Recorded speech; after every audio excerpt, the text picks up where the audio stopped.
Welcome, everyone. So happy to be with everyone tonight.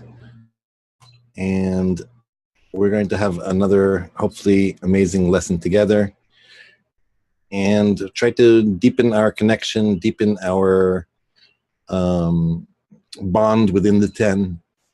And today you will notice that I'm going to actually, when we do our breakouts, I'm going to actually have one room for all our women, which are going to basically form our women's 10. And at the same time, I'm going to go ahead and have all the men in another room, which will form the men 10. And I know I promised you last week that we would already have a Facebook page and you'll all be invited. And I don't know if you're already on there or if it happened yet or what. But since it didn't yet happen, we're going to suggest something that we could do to make it happen. So, does one of our men have an intention in front of them that they would like to read for us to kind of direct us on this, and so we can have something from the source material that we can read and maybe start with some words of the wise? Yes, Sohar. This is from Shamati, number 48, the primary basis. I heard on the evening after Shabbat, November 8, 1952. The primary basis is a path that is known to all. The care and the guard regarding the intellect is because it is built on the foundation of a question. If one encounters the known question, one must be armed and protected to stand guard and instantaneously reply with the known answer. That's it. Thank you, Lance. Thank you very much. And we're going to jump in. Today, we're going to explore something a little different. And I'm not sure if you've had the privilege of diving into something that I'm about to introduce to you. I'm doing this as I'm doing this. I'm also setting up our room so we have it when we're ready. And hopefully it is, but we'll see. So we've been reading from the social writings of Rabash and reading articles that he's written for us. But what happens when a Kabbalist has to go out of town? He has to go on a mission. He has to go on a task somewhere. And he wants to talk to his students. He wants to share with them important messages. Another form of some of the writings that we have from Kabbalists are in the form of what we call the Kabbalist letters. Letters are very special, right? Rabash, Balasalam, letters that we have from them that they wrote to their students while they were away have this very deep, internal, moving approach, and they're written very personal to the group. And today we're going to be reading letter number 40 of Rabash. Very, very unique, very special letter in which Rabash basically lays out for us the work amongst the friends, the work in the 10. And what we're going to try to do is to use this to really see how Rabash talks through us. And think of Rabash as our teacher who's writing us for our 10, for our group, what we need in order to be able to work together. And hopefully we will come out with some really strong discernments. Hopefully you came with a real open heart and a real desire for connection and unity and love between us, because that's our intention. Before we even start, let's just in open assembly what we call popcorn. Popcorn, everyone aware of the concept of popcorn? Not everyone, right? Popcorn is when we do a workshop, but we're not doing it in a certain order. Not necessarily everyone talks, but it's pop, pop, pop, pop, pop. Meaning, let's hear from a few friends, give us a little bit of a discernment about it, and I'll ask you a question. What is our goal? What is our purpose in life? Adhesion to the Creator. More? Equivalence of form with the Creator. Yeah, to reveal the Creator. I think I heard Johnny, and I think, Johnny, you need to speak closer to your microphone. Can you hear me? I said reveal the Creator. To reveal the Creator between the friends. What would bring him contentment? What would bring the Creator contentment? For us to receive the delight that he intends to give to us. To receive unbounded delight. Unbounded. Not for our own sake, but for the sake of the others.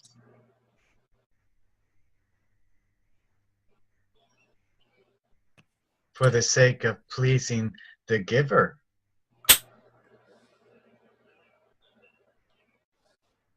So it seems like, if you think about it, we have very, those of us who are on this path, have very close fates and close goals to what the Creator's goal is. We want him to be revealed, and nothing would make him happier than to be revealed. You think about it, that's all our work. We're trying to create a place where he can be revealed, because if he can be revealed, he will be able to delight his creatures, be able to give all the unbounded love that he has to give. And what do we want? We want him to be revealed and to give us all his unbounded love, right? And it seems pretty simple, right? We both want the same thing. What's the problem? Let's just go ahead and do it, right? Let's just let him be revealed. He'll be revealed. He'll be happy. We'll be happy.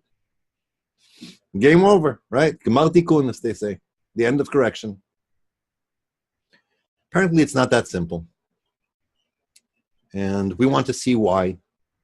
And today, we're going to talk about the whys and hows and what's and how we work around this seemingly simple problem, but obviously, there's something in the way. Something standing in the way. Anyone can guess what that thing that's standing in the way?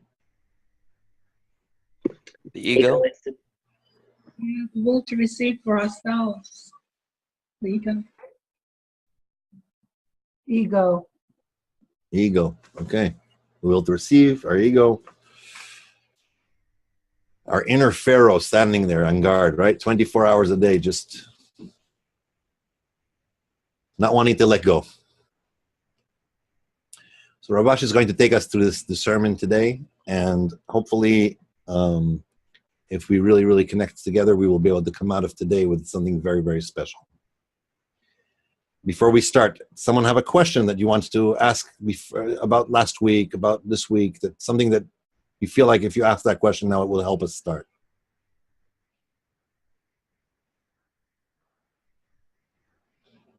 Okay. So those of you who don't have your cameras open, if you can open them, it would be wonderful. It'd be nice to see your faces and to feel like we're all in one place. Here we go. Tune in, listen behind the words, listen together.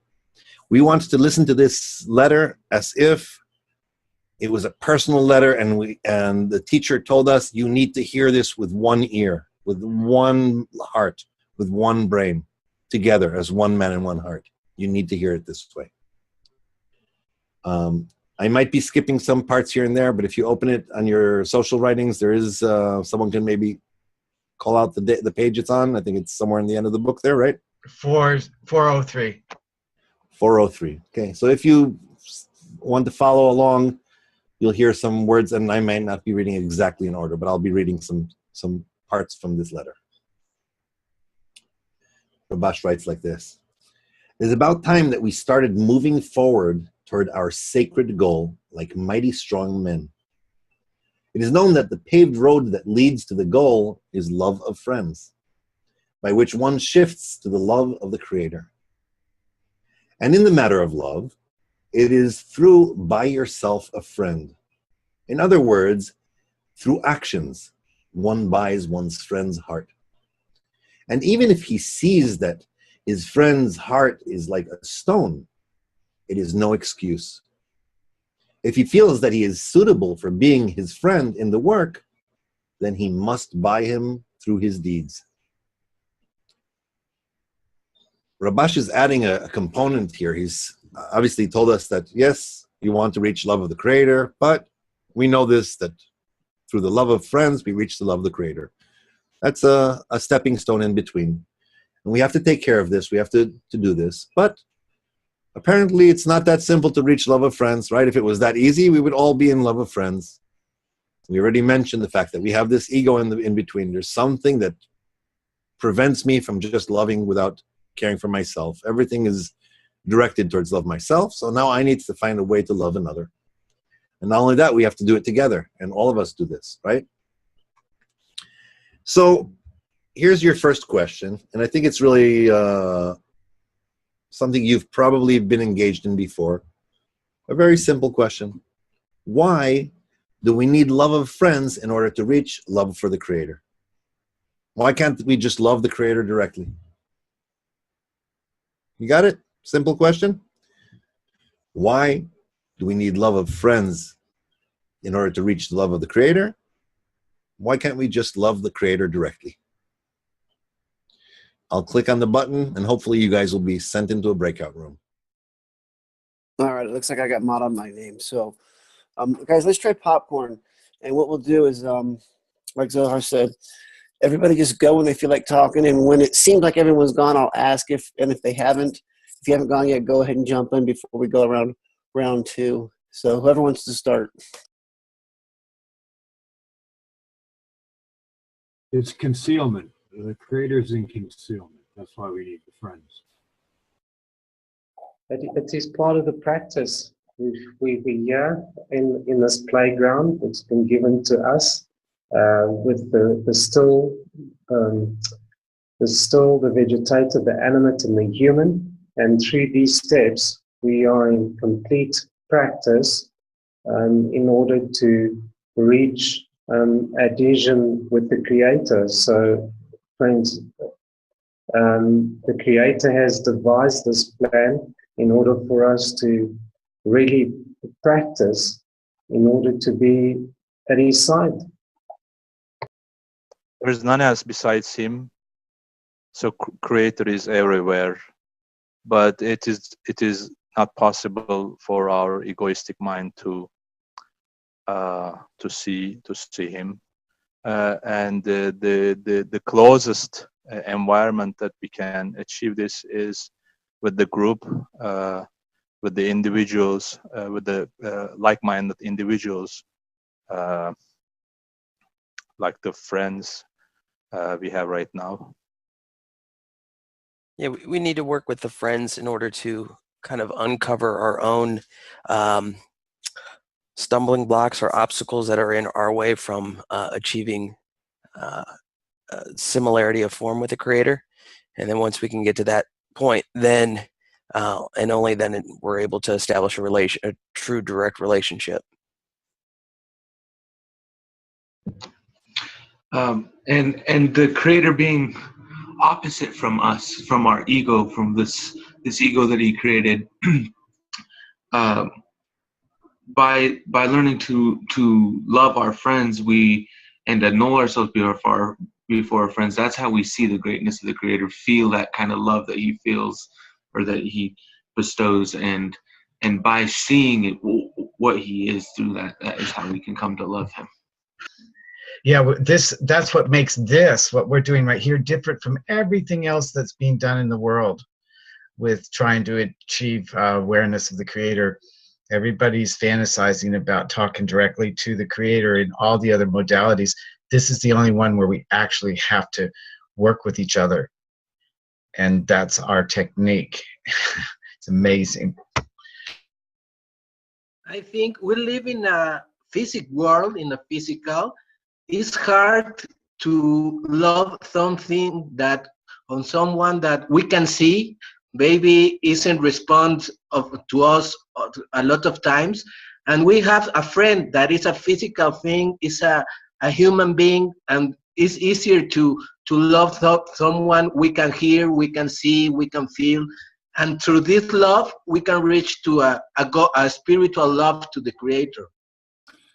Well, y'all have just really been right on with your answers, and Leonardo, with the last answer that we have a physical presence as the creator is revealed. He can reveal himself through us, and also we can see parts of ourselves within the 10.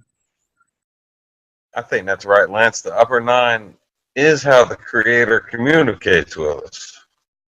It's how he wants us to communicate with him. So it's the only way we can do it. What about that first restriction, the one that we had to run away from, or else we'd be fried like little ants under a magnifying glass? We're hiding from life in this form of death in separation. And that is why we cannot deal directly with the source. Me, Aman. He wrote something in the chat if you want to read it. He wrote, we need to nullify ourselves before we can reach love of the creator, but we can't do that on our own. We need the friends to correct our love of self before we can reach the love of the creator. I think we have to reveal ourselves and our intention by showing our free will towards each other and acting altruistically, and prove ourselves to raise on the ladder so we can be thrown back down and then raise again. Amazing. Let me ask you a question. How was that, the tightness of that workshop right now? A lot of people in a short time, right? Yes. Did the ladies get through the whole round of everyone being able to share? No, right? We were short too. You were short too? Okay, so what does that say? Talking too long. We need to be more concise. The ego is raging. Good. Good. Bring it on. We're with friends now. Let's see if we can withstand that. Yeah, this is really something important that we need to take into account, that when we do a workshop, we really, really want to work together. And there are many, many ways of, obviously none is more wise than one with experience when it comes to this. But if we really want to work together, maybe it helps if I add to the circle, I add to my work, but not necessarily answer the whole question by myself. Maybe someone else can add to it. That doesn't mean I should stop in the middle of a sentence and, and cut out somehow and hope that someone had telepathy and as such. But it does mean that I can, give a part of it, add something to it, and realize that I want to hear all the parts of my soul here talking. Let's continue a little bit here. Rabash mentioned something about buying a friend, right? Buy yourself a friend. Sounds kind of weird. What do you mean buy yourself a friend? And first of all, what's a friend? Second of all, what does it mean to buy him, right? So this is what he continues writing here. He writes this: a gift is determined as such when he knows that his friend will enjoy it, whether in words, in thought, or in action. However, each gift must be out in the open, so that his friend will know about it. And with thoughts, one does not know that his friend was thinking of him. Hence, words are required too, meaning he should tell him that he is thinking of him and cares about him. And that too should be about what his friend loves, meaning what his friend likes. One who doesn't like sweets but pickles cannot treat his friend to pickles, but specifically to sweets, since this is what his friend likes. And from that, we should understand that something could be unimportant to one, but more important than anything to another. Interesting concept. We started by talking about the fact that, what does the Creator want? Why do I want to know what he wants? Because I want to bring him contentment. I want to make sure that whatever I'm doing for him is really what he needs, what he wants. How is that different with a friend? I want to know exactly what Brian wants and what Oscar wants. They're my friends. I want to buy their friendship, truly buy their friendship. Brian loves chocolate. Oscar hates chocolate. So buying chocolate for both of them will not work. I'll get one friend, and the other one, I won't get a friend at all. It's a problem, right? So what do I have to do? What do I have to do, friends? You have to find out what you want. Exactly. I need to know what they want. Now, Mike here, I'm picking on friends. You guys are feeling comfortable enough for me to pick on you, right? Good. All right. If I overstep my boundaries, fire me. Here we go.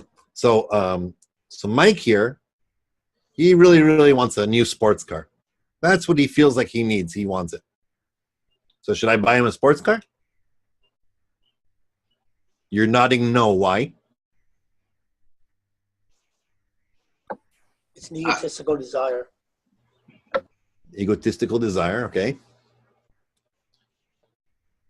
So what should guide me? How should I figure out that specific thing, okay? We know that a gift is an expression of love. I want to express my love to you.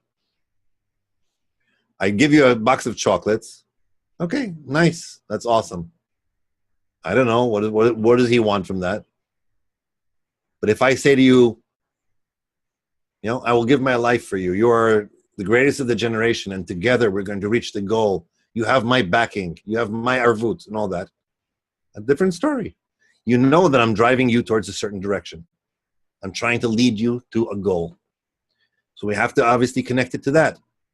But Mike doesn't like when you inspire him that way. He likes when you tickle him when you're saying things. And Adam likes when you read him something very serious when you're doing it. You have to say, like, Adam, I love you. And the proof for it is we see that in nature there is love until the yearning becomes unbearable. And Rabash, letter number 40, page 403 in the social writing. Oh, now he's impressed. I need to find out what he is. And by the way, this is how it is in anywhere, even in our corporeal life, right? If you want to impress someone, if you want to get someone to come out of the place he is and reach love and reach a friendship, you need to buy them appropriately. You remember when you were like courting around someone when you were like still young and courting the first love or something like that, and you were like, you've went and asked their boyfriend or their girlfriend or their, what do you call them, BFF or GFF? I don't know what they're called, but you ask them, hey, what kind of flowers do they like? What kind of chocolates do they like? I want to find out exactly so that I can, court properly. Same thing here. I wanted to know. I wanted to know that if I'm coming to Merle, I know what he likes. He doesn't like pickles, so buying a bottle of pickles will not really do it for him. So if love is a gift is really an expression of love of some way, because I want to buy your love. I want to buy your friendship. What gifts can we give each other? That's the question for you. So what kind of gifts can we buy each other? And I will send you back into the things. I guess we need to give each other our time, effort, love, and be attentive to one another on all levels. That way we're giving to each other not physical things so much as the spiritual things of our time and efforts. Yeah, I think the gift needs to be spiritual, at least in regards to having a friend think of spirituality, as opposed to just a corporeal thing that will actually probably leave him from the Creator, want to lead him to the Creator. Primarily the function that we're trying to achieve here is, as the gift to each other, is the connection, the unity amongst us, the honesty, the openness, the discussion and the learning of Arvut, which is all the mythology that we're being given here. Okay. Yes, seeing the friends placing the goal, very, very important. Means a lot to me, where I see friends studying all the time, or meeting in groups on the side, or just having conversation all the time, and it makes me want to participate more, and I feel that that's a gift when I'm able to see that through the friends. I feel like I can make myself of no value so that I can see what's really of value in this person and accept it as being a great thing. I can give them this feeling that what they are is better than what I am. It's really hard for me to do, but that's what I can give. To pray, the gift of prayer. I pray for the world plea to receive attainments, be righteous men, and receive leishman. That's what I pray for you guys. That's my gift to you. The Creator is giving us gifts all the time. Some of the gifts we don't like, and some we do. We need to sensitize ourselves to see that everything that we receive is a gift from the Creator. And specifically, when we're working towards the goal together, we're going to find out things about the friends that you actually could send them corporally. A book, if you're funded enough to buy books, and the friend isn't, you buy them a book.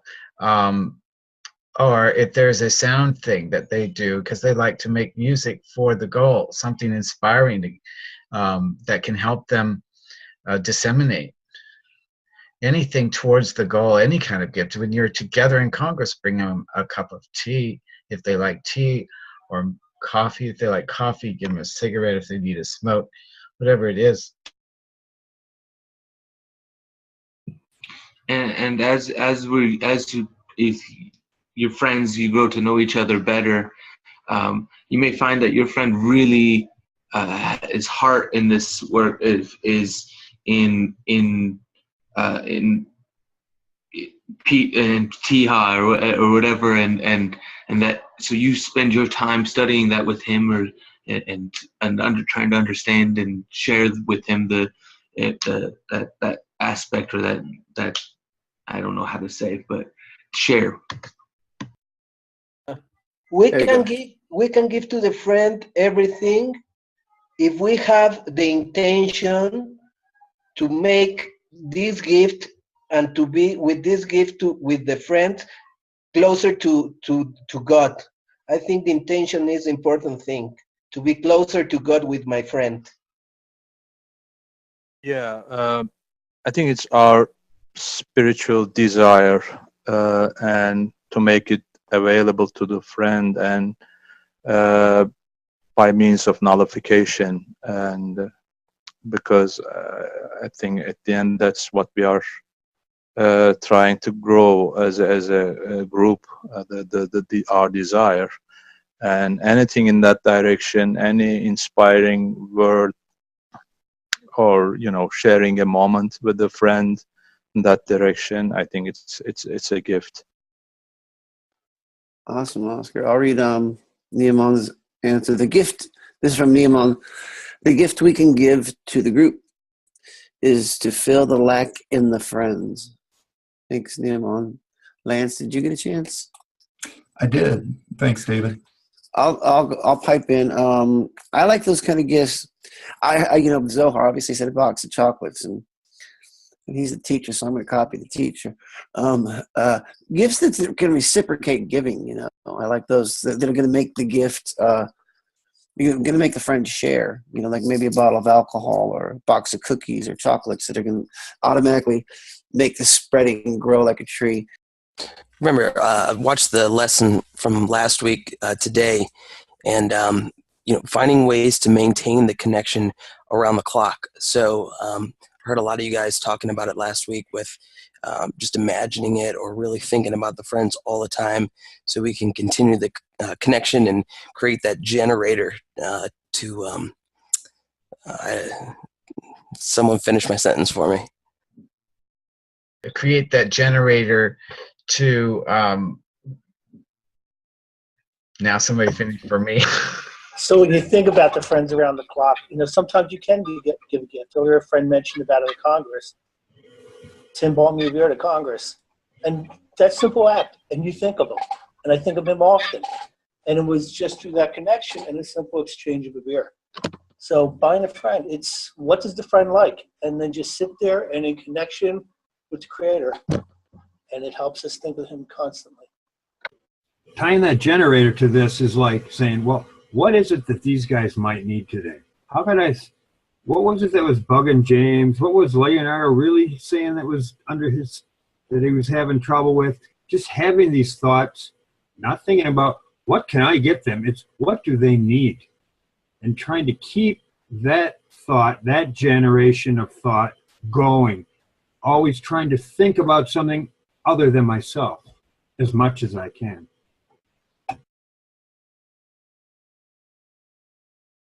So the generator can run on all sorts of different fuel. It can run on ego. It can run on bestowal. It can run on just about anything you want to put into it, and it'll work. All right, so we're all back. And we were talking about gifts and how we can actually buy a friend, because we realize we must reach love of friends. Why can't we just be loving friends without buying them? That's a good question. So let's see what Rabash takes us with this. Each gift that he gives to his friend is like a bullet that makes a hollow in the stone. And although the first bullet only scratches the stone, when the second bullet hits the same place, it already makes a notch. And the third one makes a hole. And through the bullets that he shoots repeatedly, the dent becomes a hollow in his friend's heart of stone, where all the presents gather. And each gift becomes a spark of love until all the sparks of love accumulate in the hollow of the stony heart and become a flame. The difference between a spark and a flame is that where there is love, there is open disclosure, meaning a disclosure to all the people that the fire of love is burning in him. And the fire of love burns all the transgressions one meets along the way. Mark that paragraph for yourselves, guys. I'm telling you, you're going to listen to this paragraph over and over, and will mean deeper and deeper things to you each time you read it. It's a really powerful thing. You see, there's a law. No one can withstand love. You've heard the concept, love covers all transgressions, or love covers all crimes. This is a big deal. And yet, for some reason, we have this thing called a stony heart. Think about it. Even here, where you're in the perfect environment, a perfect environment to open your heart and love friends and reach a high exalted goal, you're never fully in. It's like you're dipping your foot in the water, but you're not jumping in the water. That's all of us, not just you. Every one of us. We have this thick shell around our heart. This thick wall that separates between us. And the chance is that we're going to meet a few times and somehow you're going to say something like that. That's it. You bought me. I'm open up. You can enter. You are mine. I'm yours. You're mine. That's it. We are, as one man in one heart. No worries anymore, right? I let down my guard.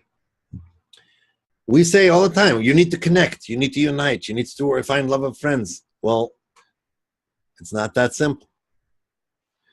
I let a little bit of the guard down so that I can be with you, so I can make an impression on you, so I can do all those things.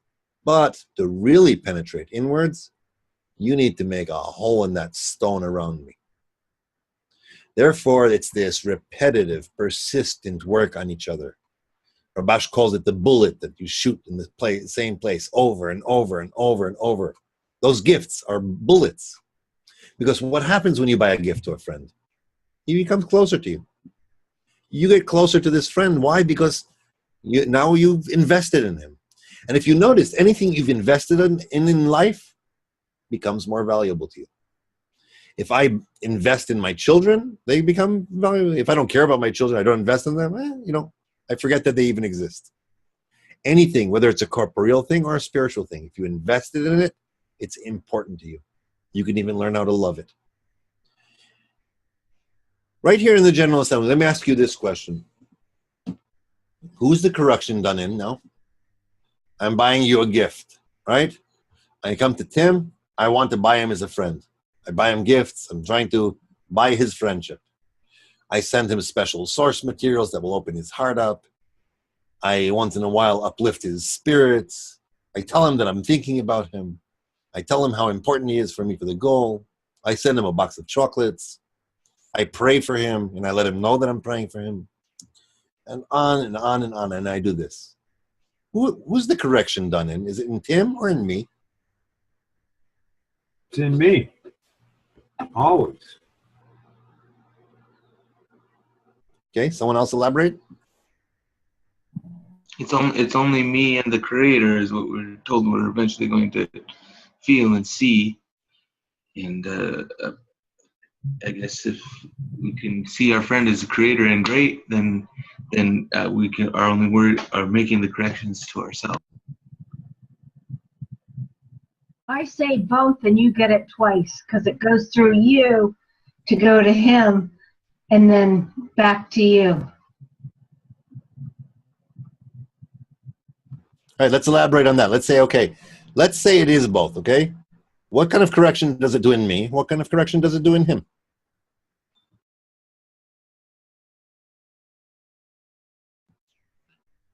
People who haven't answered, open your microphones and share your heart. Once I become your friend, it makes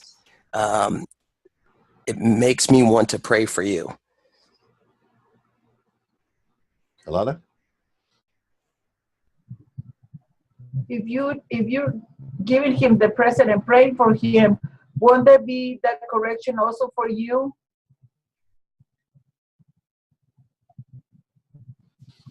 Let's assume it is in both me and him, okay? Or me and her, right? So my question is this. If by me buying a gift for Tim and trying to buy him and all of that, I'm getting some kind of correction. What is that correction? What's changing in me? And what kind of change is happening in Tim? I'm learning how to bestow.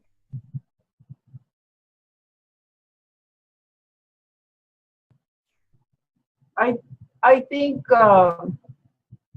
In addition to that, I think you're getting satisfaction, pleasure, and he's also getting pleasure too.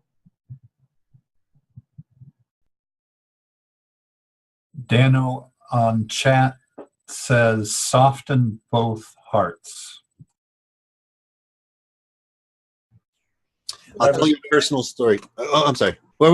Speak first. Yeah, go ahead, James. I was just saying, by just stowing, we rise ourselves up on the ladder, and then trying to bring others up with us as our friend. And the light comes to us first, the one doing the praying. You guys are too advanced for me. I need to take it down a notch. You guys are very, very high up there. I'll tell you a story, okay? Before I tell you that, have you ever noticed when you look around you, there are those who really, really impress you and those who don't? I mean, let's just be honest with each other. Some people, when they talk, they just penetrate straight into your heart. They have a way with words, or they have a way with words that touch you. They have a way of expression that you really have chemistry with. What about others? No, not necessarily. Some people you have like an explosive chemistry with. It's like every time you see their face, you just want to strangle them, or you can't, like, oh no, they're going to talk again. We know this. I mean, this is human nature. This is normal. I'll tell you a personal story. For years, I have this friend. He's with us in Bnei Baruch for years. It's been noted, he years later confided in me that he really, really loves me and he really, really is trying and all that. I couldn't stand the guy. I'm telling you, it's like every time he was around me, I was like, uh-oh, it's about to happen again. His mannerism, his expression, his characteristics, his everything about him just made me want to hit him. I'm serious. I just wanted to somehow put a sock in his mouth so he doesn't talk. And even worse, I wanted to take a rope and tie his hands so I don't have to see the way he moves. I wanted to, do everything I can to not be in the presence of him, because when he was around, he annoyed me. It was very annoying. It's not that I wasn't like you, where I understood, oh, there's the goal above reason. We need to see the scale, to move the friends to the scale of merit, not this, not the demerit. I need to see the creator in him. Oh, that's great. Obviously there was spiritual work to be done here. But he still annoyed me. His presence, his very presence, his mannerism was annoying to me. And this was a few years ago. I was injured. And I was injured badly. I was in the worst pain I've ever suffered in my lifetime. To the point where I was for a few weeks in a wheelchair. I was like really, really in bad shape. I was in agony and completely dependent on the friends. Not only that, it was Congress, and the Congress in Israel. And I flew out there, and I was supposed to give a training, and you name it, everything was stacked up in this situation.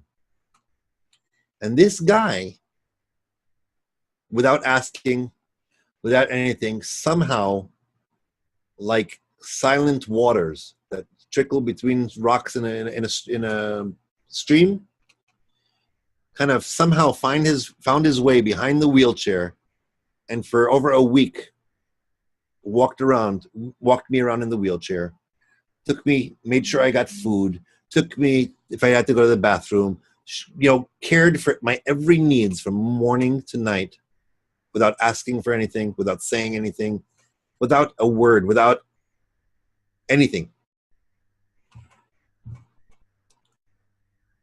And this is several years ago. I can tell you that when I see his behavior still, I see his movements, the way he speaks, it's still annoying to me, but I will never stop loving him. I have something he has bought me. He has shown me love, and it completely covers up for anything I might see in him that makes me feel anything else. When you buy someone like that, And it was an extreme example. I could give you 1,000 examples of every other friend, how they did it in a different way, But the bottom line is when someone shows you love, you just can't help yourself. You don't have any tools to fight against it. There's nothing you can do about it. You can't not feel it. And show enough love, meaning shoot that bullet over and over and over at that stony heart, something opens up. All of a sudden, these words, judge a friend to the scale of merit, are practical. You see what it means, the difference between looking at a friend and just think, because by the way, those friends that you're not annoyed by, that that you kind of like and they impressed you and all that, you're not judging them to the scale of merit. You just like them anyway. They make you feel good. Do that with the place where you don't like. Do that in the place where it's difficult. Do that in the place where there's a challenge. Now you already have something to overcome. Now we're already trying to collect those sparks into a flame.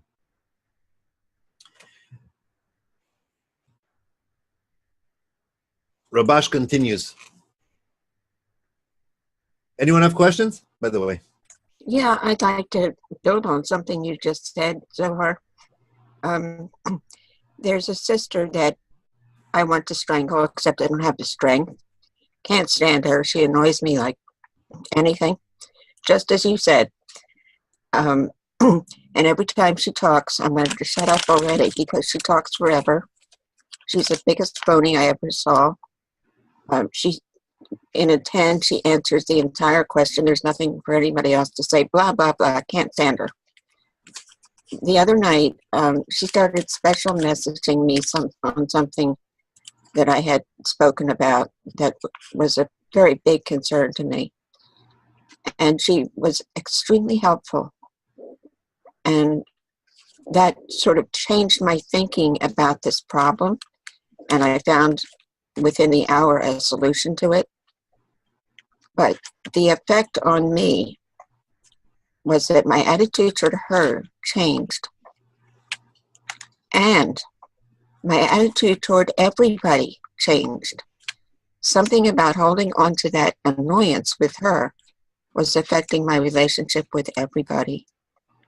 So that's another benefit of somebody buying somebody with love. Beautiful. Thank you, Sarah, for sharing that. Any other questions? All right, we're going to continue with Rabash for a little bit here. And should you ask, what can one do if he feels that he has a heart of stone towards his friend? Forgive me for writing. Each and every one feels that he has a heart of stone. I mean, except for the friends who feel and know that they have no objection that their friend will love them and will give them presents, not necessarily in action, but at least in good words and special attention, only to him.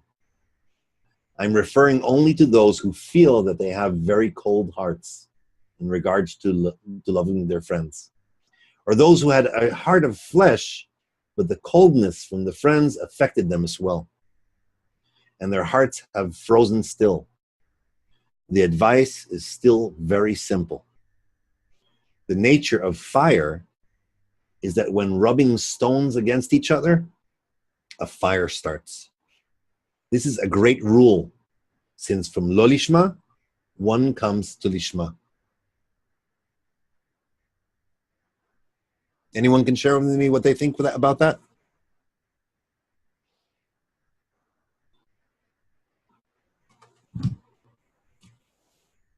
What do you do when you're trying to penetrate someone's heart and it doesn't feel reciprocated? You're really, really trying to love them. You're really, really trying to shower them with gifts of love, of expression of love and all that, but they seem cold on the other side. I would have to say I felt that, and it's then when I realized I don't have anything to give in the first place, and I need to get some help. Somewhere it has to come from, because it's not coming from me. It's in the effort and the constant persistence, not giving up. So those attributes in the structure or the learning of love is exactly what is required in order to penetrate the stony heart. Like in the example, we need to have these two stones rubbing against each other constantly to be able to generate this spark and then fire. So no matter how difficult it is, these stony hearts need to work with each other against all the difficulties.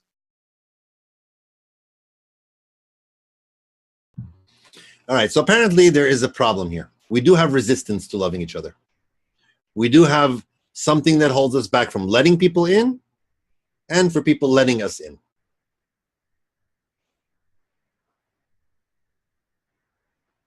That's called a stony heart.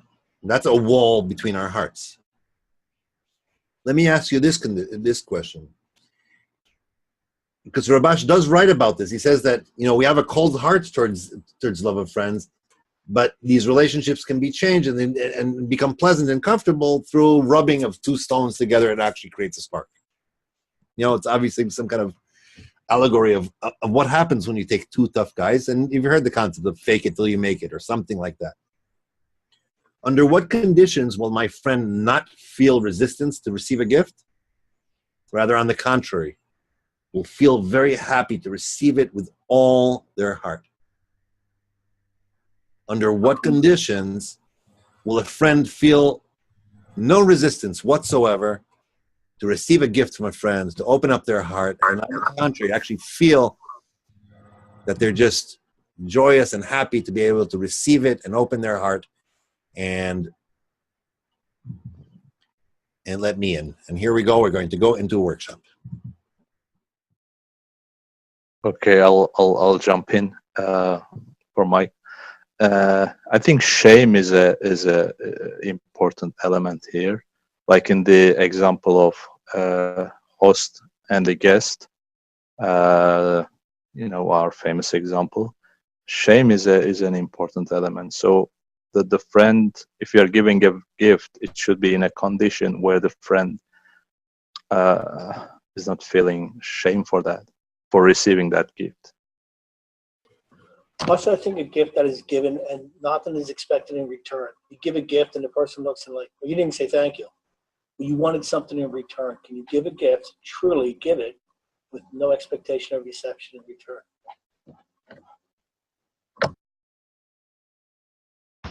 If it's something that they really, really need. Make it as altruistic, personally as possible. People will know when it's real, when it's not real. You can exude that emotion and emote that where people know whether it's true or not. And maybe try to make it clear that you're getting delight from giving that gift to them. That is giving you delight, because like in the example of the guest and the host, that's a big lesson that we learn in that. I'd like to reread the question. Under what condition will the friend be happy to receive the gift? So for what I asked is, what I can add to that is that when they see that it would, if they took it, it would make you happy. Oh, I don't want it. I don't want to feel ashamed. But you know what? I'll take it because it obviously is going to make him happy if I receive it. And Neamon says, if the gift will fill a void in the friend. I was in chat. I think Merle hit it right on the head. It's like the story of the host and the guest. If the guest can finally realize, hey, wait a minute, me taking this gift is actually going to make the friend happy and actually want to make the friend happy, then that's the condition. I was just going to add to what those two guys, what all of you said, made me think is that sounds like it's like a mutual bestowal. Here I'm giving this gift. If he knows it's going to make me happy, then there's actually two-way giving there. But go ahead, Johnny. Yeah, it's like you've hit the actual purpose of creation. And if you look at the initial point of creation, it's where the giving and the receiving are now in reciprocal union and connection, where the giver is fulfilling a void in the receiver, and the receiver is filling the void in the giver by accepting the gift wholeheartedly. So it creates a complete symbiosis and balance within the middle line.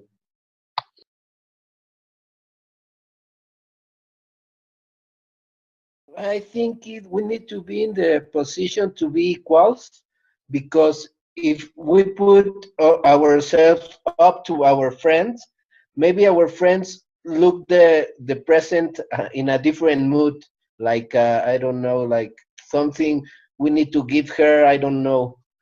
We need to be in the same level of knowing. What happens when we work on love of friends? What's the first thing that shows up if we actually try to love each other?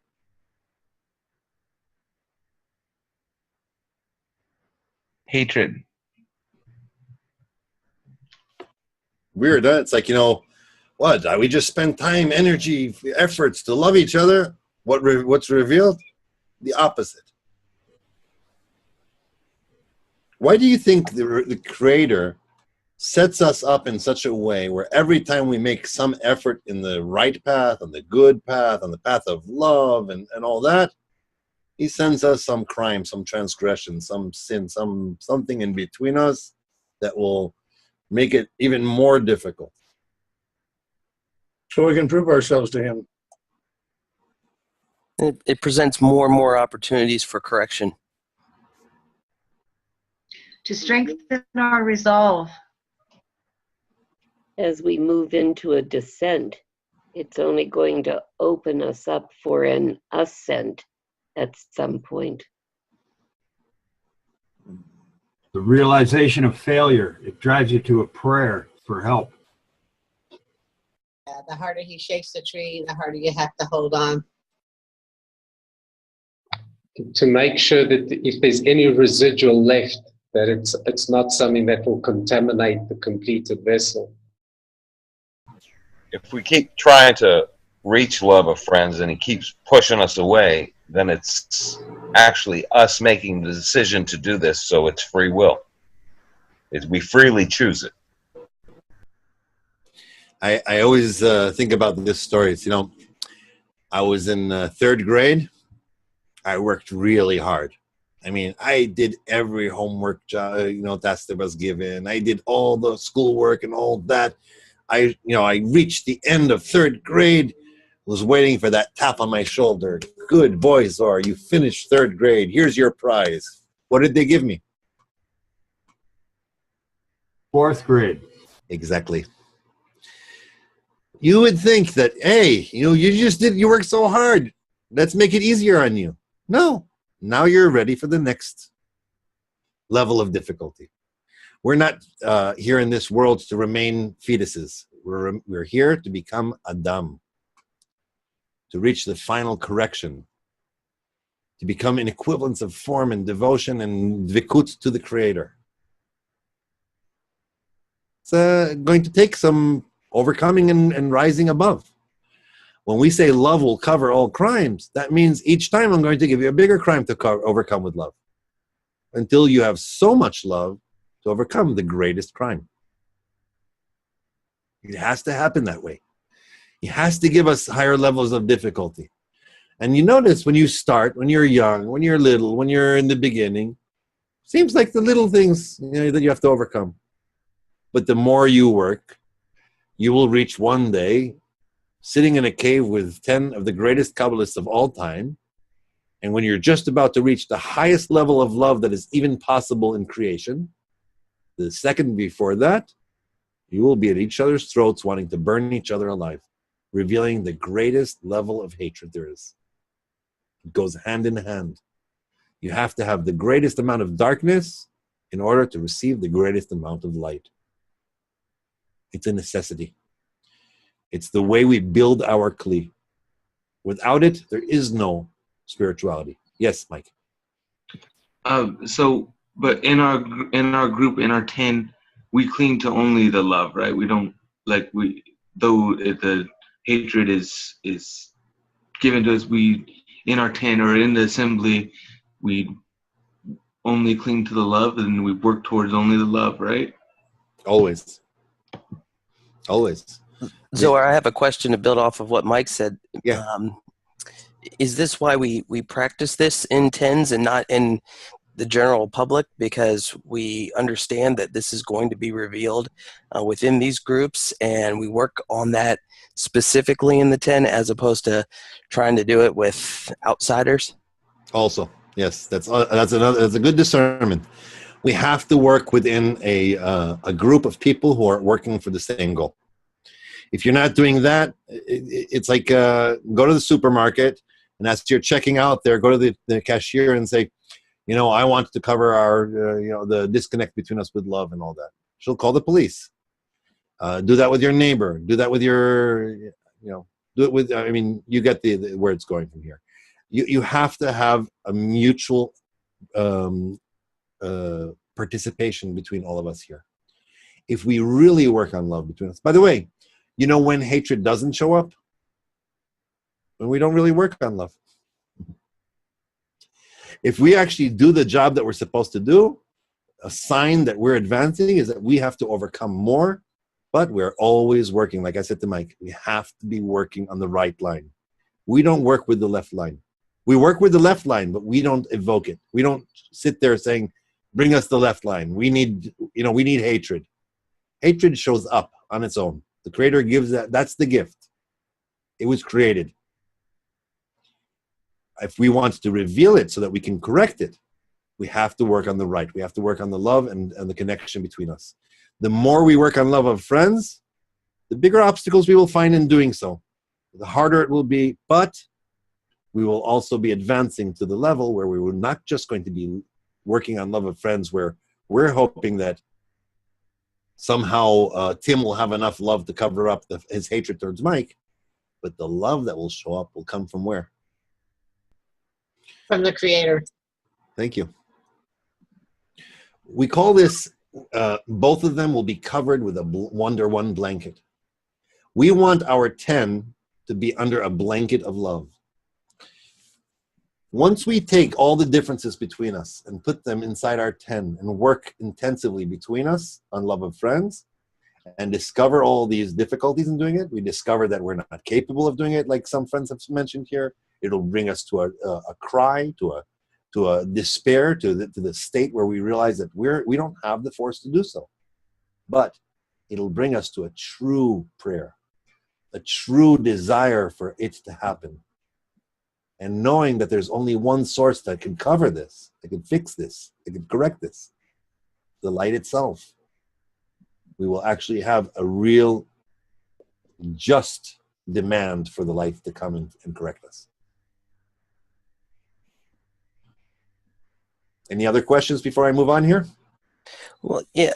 How's it possible to get in this state? I mean, we're obviously all sitting at our houses watching this on a computer screen, and we're really just focusing on answering these questions appropriately and just kind of throwing in our 2 cents. How are we going to get angry or upset with each other? I can't even see it as a possibility. And I know it's something that we're not going to control, but is this something that just appears or just happens automatically? Or hopefully I'm pissing everybody off right now by asking this to get us closer. I am not sure. It'll happen. It'll happen. That's it. Huh? Can I say something? Say again? Can I say something, Zohar? Please. Hi. Okay. Well, you just said, hopefully I'm pissing people off right now by saying all this. I think that just, because there's so much, forgive me, but I just call it God energy. So like someone says something or answers a question, and let's say then the next person goes, I'll give them credit or something like that. Then that person maybe not. I'm just throwing this out there. Just like starts, wumpy inside, and it builds and builds. So there are always opportunities for wumpiness. That's all. That I just wanted to express that because I can see plenty of ways for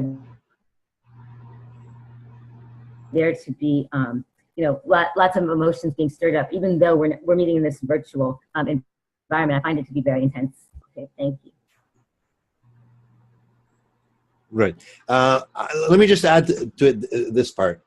First of all, I agree with both of you. I think that on one hand, yes, we would have to actually really be inside each other to really annoy each other. And you have to have more quantity and more quality of connection for that to happen, right? If we show up once a week for an hour and a half and do this together, then chances are that we may not reach that state where we manage to annoy each other. We're sitting, we're talking about exalted matters. We all have a big desire for it, and we're not quite getting to that point where we're doing that. This is called the young group, meaning we're learning what it is to be a group. You're preparing yourself. You're setting yourself up for those conditions, for those things. I was thinking about it this week. How can, let's say, I'm thinking about it this week. I want to have more opportunities for us to connect, for us to love each other, for us to work on loving each other, for us to fail, for us to try and fail, or for us to reach those states that we're talking about. But I'm waiting for that invite to come in once a week to tell me, I should show up for the lesson. And I don't even know. Tim is sitting there saying, how do I get a hold of Leonardo? How do I get a hold of Mike? How do I talk to Oscar? How do I talk to David? How do I talk to Lance and James and Adam and Merle? What do I do? I was going to ask a question, but I'm just going to do it this way, okay? Lift your hand up if you know what WhatsApp is. Is there any hands down? Everyone knows what WhatsApp is? Okay, put your hands down. Kathy didn't raise her hand. Kathy didn't raise her hand. Kathy, kick her out. That's it. We're done with her. I'm kidding. I'm with you. I don't either. So what do we have? 1 or 2 people that don't know what WhatsApp is? All right. Merle, do you have a cell phone? Yes, I do. Okay. Kathy, do you have a cell phone? Yes, I do. All right. So it's very complicated. Here we go. What we're going to do is this. I'm going to give you 5 minutes. Not 5 minutes. 3 minutes. Men in a room, women in a room. What I want you to do is this. This is your opportunity to make this week different.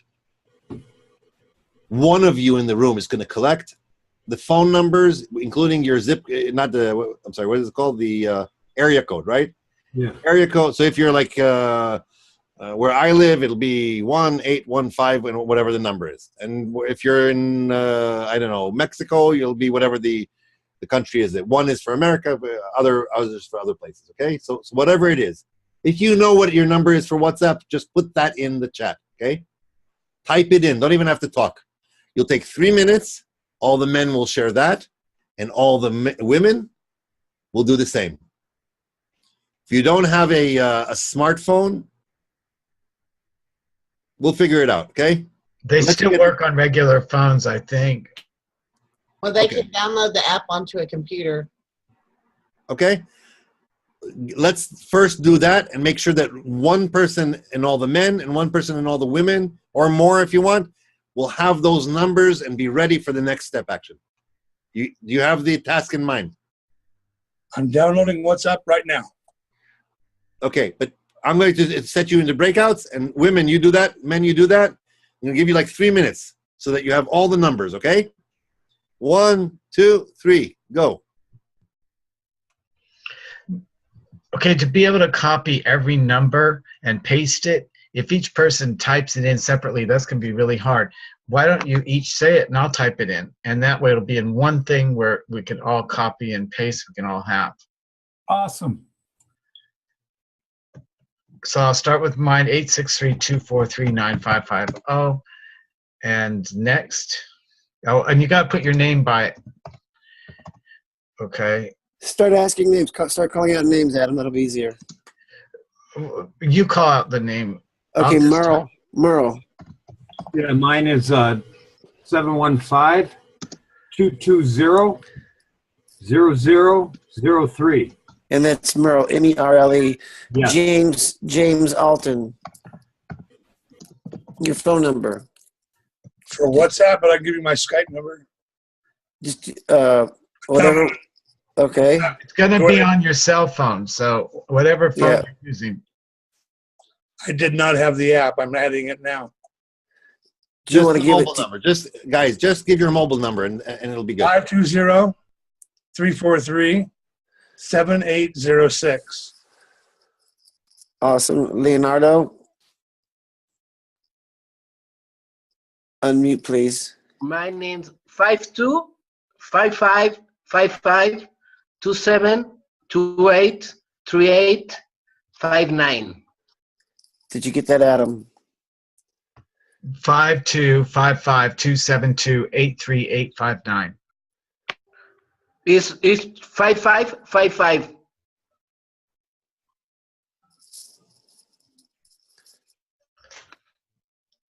Okay, Adam, check.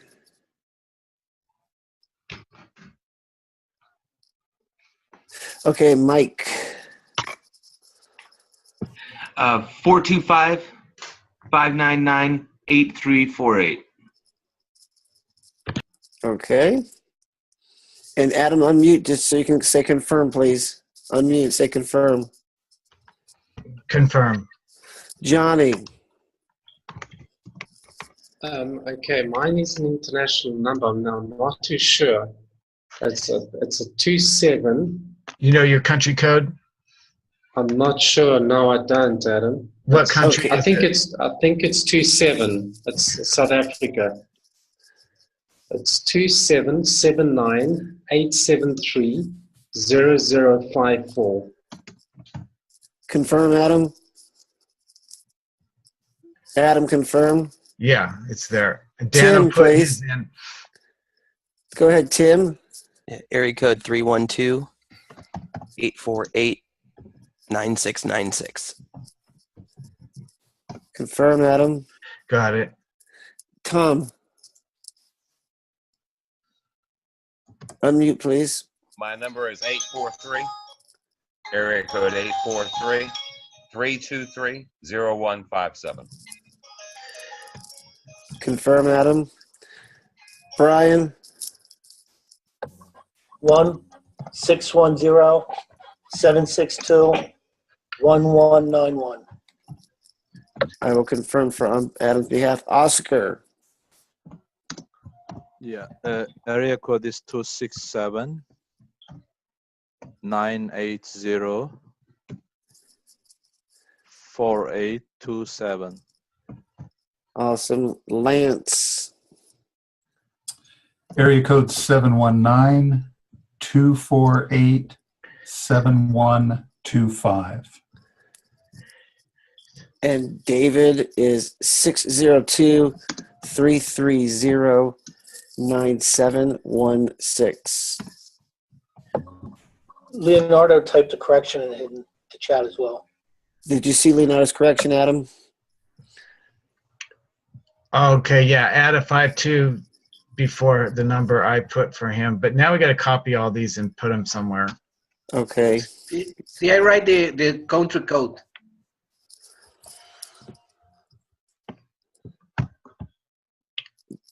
How do you feel, Adam? Did we get them all?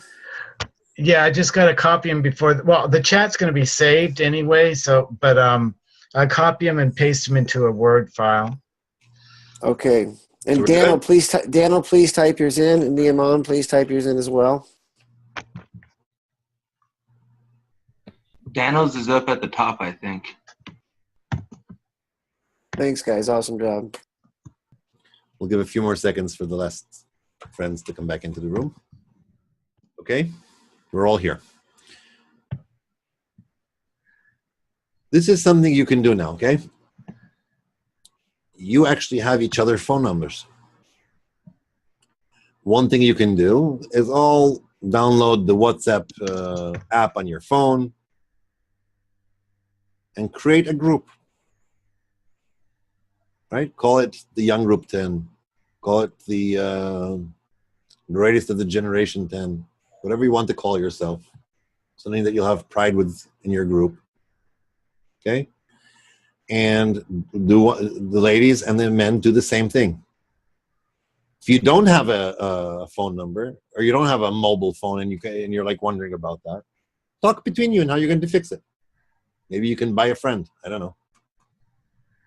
If you really want to be connected. I was thinking about it. I was thinking about Rav, who years ago when he came to Rabash, someone's microphone is open. Is it Adam?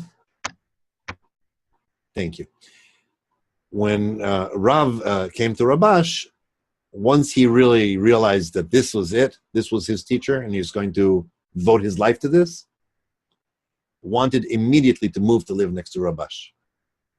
He didn't want to have to commute and spend time or even work. He was in a place where he had a business and things were doing good, and he really didn't have to or anything. Rabash for 2 years made him slowly. He didn't let him move. He made him keep his job. He made him do everything like that. And I was thinking about it as I was dealing with a certain project, and I remember Rav asking me at one point when we were in the Congress. He asked me, "So what's going to happen with North America? What it'll be?" It's like I was fortunate to be in that conversation with him. And my ego always makes me think this kind of thought. I'm thinking, one day Rav is going to say to me, "You need to move to Israel," and that's it, right? What are you doing there? And it's a huge scrutiny here. I mean, I've got family, I've got commitments, I've got children, I've got responsibilities here too, and I feel like I am participating in Bnei Baruch in every possible way. I even have a role that I feel like is useful. But really, the thought that came to my mind is, we live in a day and age where I could be in Sweden, and I could be in Chicago, and I could be in South Africa, and I could be in Florida, and I could be in, where else do we have friends here from that I didn't mention? Obviously, from all tips of the world, and we could actually be in the same room together as if we all moved into the same room together and worked together. Guess what? What you're doing right now, you don't need my help to do this. You have each other's phone numbers. You could set up a Zoom meeting between you every day. Read an article. Pray together. Work on love between you. If you actually have WhatsApp on all your phones together and you create a group, you could inspire each other every day. You could have a silent workshop where you're just chatting back and forth with each other and deciding on when you're going to meet and working on the things that you're doing, preparing for next lesson. Here, I'll drop something on you. Men 10, okay? Next Sunday, the first 10 minutes of the lesson, you are responsible for preparing the lesson. Not doing the whole lesson, giving us the preparation, setting the tone, intention, inspiration, something that will get us like a rocket ship into the lesson. Would you have to meet for that to happen? Would you have to prepare for that to happen? To create a perfect preparation for everyone? Of course. Women 10, look at them and tell them, you better do it, right? We expect to be inspired. We don't expect to come in here and say, oh, what did you spend a week? You had the opportunity to connect and you didn't do it. And we showed up to the lesson and you didn't do anything for us. So you have an opportunity. You have a perfect opportunity. Set it up. By the way, Zoom that you're on right now, you don't have to pay for an account. You could open up a meeting for 45 minutes and not pay for a thing. All you have to do is send an invite to your friends. You have your contacts now. Communicate between you. Share your emails. Share your contact information. Invite each other to a meeting where you can meet during the week and do something. Wake up in the middle of the night to do it, or find a time that's best for you to do it. What we're going to hear from you next week are two things. One, the first 10 minutes will be a preparation that you guys prepare for us. And two, both the men and the women 10 are going to share with us an inspiration, something that you did this week that made you closer. Something you did during this week that made you have some kind of effort, that you felt all of a sudden that beyond the lesson, we're a 10. You got it? Questions? All right. I had Type in my Skype yeah. ID also, just in case. Say again? I'm going to put my Skype ID in the chat just in case. Okay. Hopefully our team will also get your Facebook page and you'll have a group place also, okay? Hint, hint, team. This week would be good to get it done. These beautiful souls would like to have it. So if you get an invite for that, let's do that as well. But you have the means right now. Someone from each team has an actual list of those numbers, right? And you're going to be doing something with it. You're going to open a group and you're going to send it to everyone. You will know when you see it. Those of you who have phones and don't have WhatsApp on it, you need to download the app onto your phone. It's a simple, cheap, what is it, like $1 or free? I don't know, one of the two. Okay? This is not a promotion for WhatsApp. This is a promotion for us to connect. If you guys decide between you that you'd rather use another platform because that's what suits you and that, do it. But do it. Okay? We're not going to talk technology right now. What we're going to talk about is one last thing. I want to read you the last paragraph that I had planned for you here. I want you to hold this really, really deep into your heart.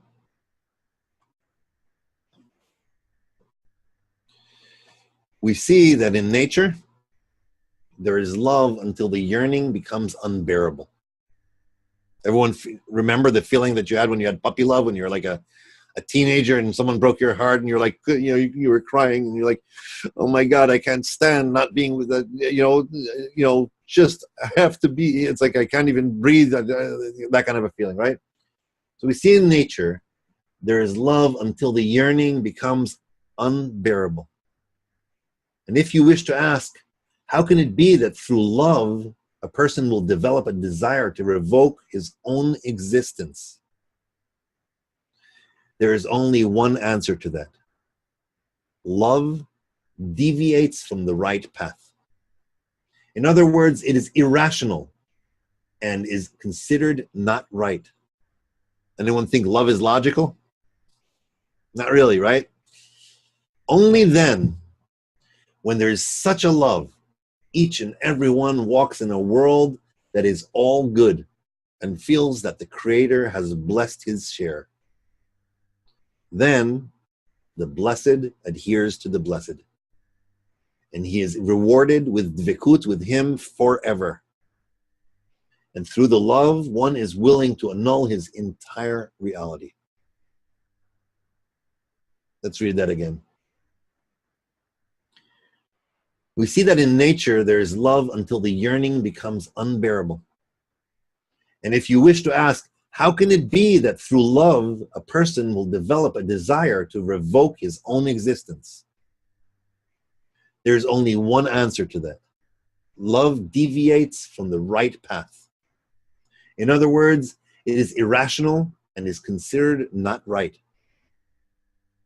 Only then, when there is such a love, each and every one walks in a world that is all good and feels that the Creator has blessed his share. Then the blessed adheres to the blessed, and he is rewarded with dvikut with him forever. And through the love, one is willing to annul his entire reality. It's written here, and through the love, one is willing to annul his entire reality. A condition to reach spirituality is to reach self-annulment, nullification of the ego. And this is through love. Have you ever thought about the fact that you want to reach absolute freedom, and the condition is let go? Almost makes sense, right? Let go and you'll be free.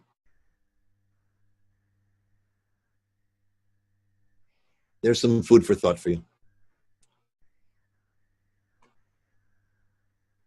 I would recommend that you all read this letter number 40 this week.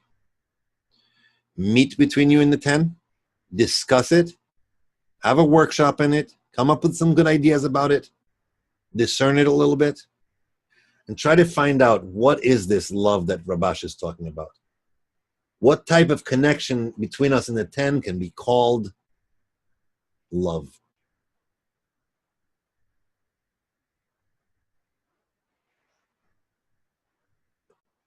For the 10-men task, at least 2 days before the lesson, next Sunday, which means next Friday, I want you to send by email to the young group email what your preparation for the lesson plan is.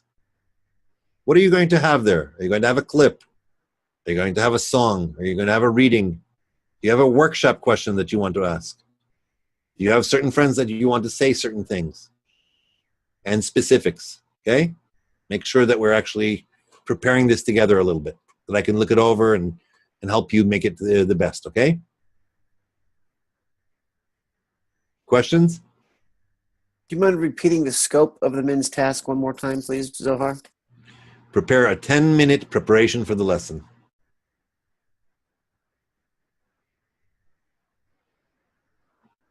Thank you.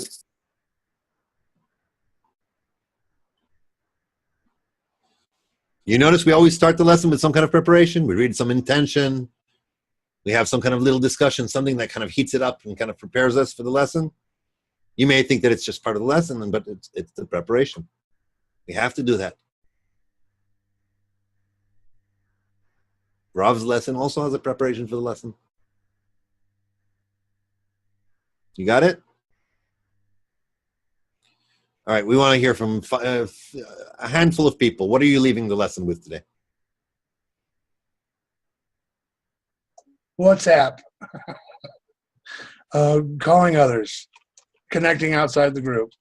Good things.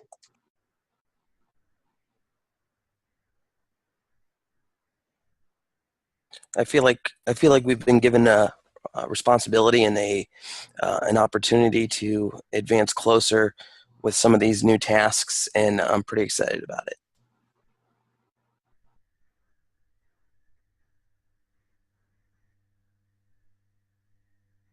I got an obligation, a feeling of concern, like I gotta get this done by next week. Somehow we gotta get this done.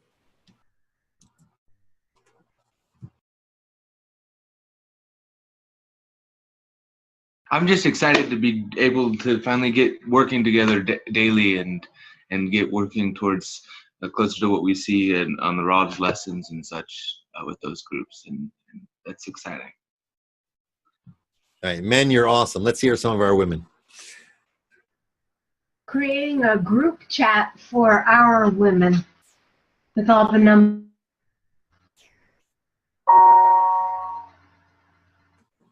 That's it, ladies. You're going to let Carrie talk for you? No, I think it's finally, I've been waiting for this for a long time, for this connection. So I'm excited and looking forward for all, the ladies to connect, and our connection will increase more. I'm excited as to think of this being almost another level of our uniting. It's good. An opportunity to build a cleave, to draw some reforming light so that we can learn how to bestow. And hopefully, when there's such love, each and every one walks in a world that is all good and feels that the Creator has blessed his share. Then the blessed adheres to the blessed, and he is rewarded with vikut with him forever. And through the love, one is willing to annul his entire reality. I love you guys very, very dearly. Thank you. Thank you, Zohar. Love and light, everybody. Thanks, Zohar. Thank you, Zohar. Thanks, friends. Bye, friends, for now. Thanks, friends, and Zohar. Bye. See you soon. Good night. Thank you, everyone.